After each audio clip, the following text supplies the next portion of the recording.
Salut les super geekettes, salut les super geeks. Le principe est simple, on rencontre des gens cool qui ont des choses à raconter et on partage leur interview avec vous. Alors, ça vous dit?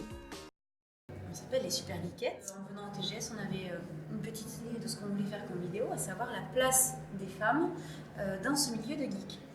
Et donc effectivement, notre profil nous intéresse puisqu'on s'est dit, mais attends, co-gérante d'une boutique de geek. Pèse dans le game. Ouais, mais complètement. Et puis en plus, voilà, la boutique en elle-même est très chouette. Donc ce que je vais faire, c'est te laisser la parole pour te présenter toi et présenter cette fameuse boutique.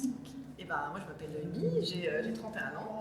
Et donc avec mon associé Charlie, on a ouvert une boutique geek dans le centre de Montpellier. C'est une boutique vraiment mi-librairie, mi-grand bazar geek. On prend concrètement ce qu'on aime, nos coups de cœur. En fait, on n'a pas vraiment de ligne directrice, si ce n'est la qualité et puis de faire découvrir de nouvelles choses aux gens, d'aller chercher plein de petits produits très très loin qui ne sont pas connus, des toutes petites séries faites par des tout petits artistes, voilà.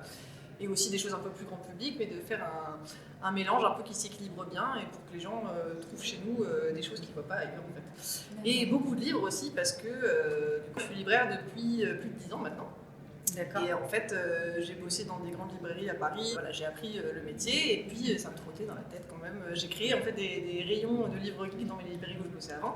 Sauf que ça marchait pas très bien parce que je bossais dans le 15e, donc la moyenne d'âge était à peu près de 80 ans. Et donc moi j'arrivais avec mes bouquins sur les jeux vidéo. Du coup, au bout d'un moment, quand il y avait pile poil la bonne personne qui arrivait, je voyais qu'il était trop content. Donc je me suis dit, bah, ça réfléchissait. Et donc avec Charlie, puisqu'on est aussi ensemble dans la vraie vie, dans la vie personnelle, voilà. On a beaucoup voyagé aussi, notamment surtout aux États-Unis. Et on a vu beaucoup de choses là-bas, des jolies choses. Enfin, c'est vrai que le monde geek est assez différent. Il y a une manière peut-être de l'aborder qui est assez différente de la France, et notamment dans les magasins, en fait, je pense que les vendeurs sont plus bienveillants. Il y a une ambiance assez différente de ce qu'on peut avoir parfois en France. Il y a un côté assez élitiste qu'on aime moyennement, en fait. C'est-à-dire qu'on a vraiment envie que tout le monde se sente accueilli, en fait. Nous, c'est ce qu'on déteste, c'est quand on arrive dans un magasin et qu'on sent que si on n'est pas un gros puriste d'un sujet, et ben, le vendeur en a rien à foutre de nous. Et voilà. Donc nous, vraiment, on a envie d'accueillir tout le monde.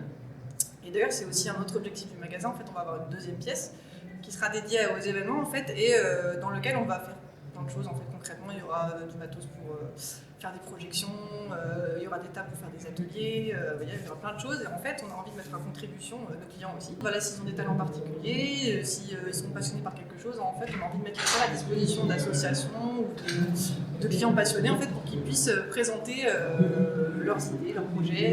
Faire du jeu de rôle.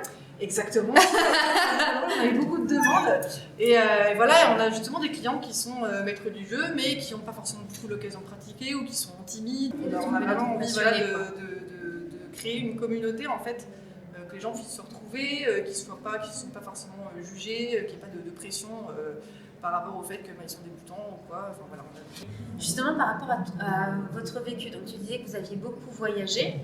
Ce qui se passe à l'heure actuelle, c'est que votre boutique est vraiment empreinte de toutes ces valeurs-là que vous avez trouvées, vous, au fil de vos voyages. Et du coup, où est-ce que vous dénichez des petites choses sympas? Ça, c'est notre petit secret. Ah oui, d'accord, ok. Oui. Non, en fait, on passe énormément de temps sur Internet, tout simplement, à aller regarder à droite, à gauche, à poser des questions. Et puis, c'est souvent aussi, déjà, on a aussi nos clients qui nous font découvrir des choses. Là, on a pas mal de nouveaux fournisseurs. En fait, comme on parle beaucoup avec nos clients, ils nous disent « Ah, mais est-ce que vous connaissez ça? Est-ce que vous connaissez ça » C'est un site, ils font des trucs en toute petite série et tout. Trop bien. Et donc, souvent, c'est des choses qui ne sont pas distribuées en France. Et du coup, on passe nos petits coups de fil, etc. Et c'est un travail assez long. Dernière question. Si tu avais une baguette magique, Trop bien. que ferais-tu? Ça va être assez égoïste, mais je me téléporterai instantanément au Japon pour ramener plein de choses plein de valises. Donc les valises qui vont avec. Voilà, c'est ça. Bien sûr, des grandes valises très très vides, comme dans Harry Potter ou comme la tente en fait. Où t'as l'impression que c'est un petit bagage à main, sauf que dedans tu peux mettre 2 tonnes de marchandises. Voilà. Merci beaucoup. Avec plaisir. Merci. Et donc vous pouvez retrouver sa boutique du côté de Montpellier. Alors c'est Easter Egg, la petite boutique des cultures geeks. Et donc on est au 11 rue des Sœurs Noires, dans l'Écusson, juste à côté de l'église Saint-Roch. Précis. Merci beaucoup. Merci à vous. Au revoir à tous. Au revoir.